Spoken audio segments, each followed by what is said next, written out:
L'envoyé américain pour le Moyen-Orient, Steve Witkoff, a discuté avec les familles des otages israéliens à Gaza et leur a promis que la guerre s'arrêtera bientôt.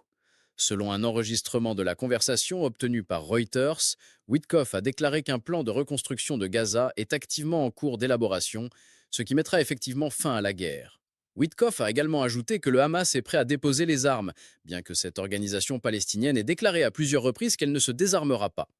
Plus précisément, le Hamas a déclaré qu'il renoncerait aux armes uniquement si un État palestinien pleinement souverain est créé, avec Jérusalem comme capitale. Witkoff, qui est arrivé en Israël à un moment où le gouvernement du Premier ministre israélien Benjamin Netanyahou fait face à des critiques internationales pour les destructions à Gaza et la faim croissante parmi ses 2,2 millions d'habitants,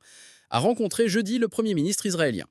Après la réunion, un haut responsable israélien a déclaré qu'une compréhension entre Israël et Washington se rapproche pour passer d'un plan de libération d'une partie des otages à un plan de libération de tous les otages, de désarmement du Hamas et de démilitarisation de Gaza, qui représentent les principales exigences d'Israël pour mettre fin à la guerre.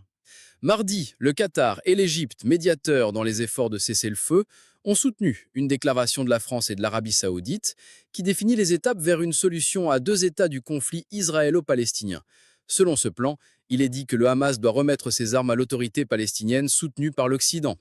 Vendredi, Witkoff a visité une opération d'aide dans le sud de Gaza soutenue par les États-Unis qui a été partiellement critiquée par les Nations Unies pour les conditions mortelles dans l'enclave, déclarant que son objectif était de distribuer de la nourriture et d'autres aides aux habitants de la région. Des dizaines de personnes sont mortes de malnutrition ces dernières semaines, après qu'Israël ait interrompu tous les approvisionnements dans l'enclave pendant près de 3 mois, de mars à mai, selon le ministère de la Santé de Gaza.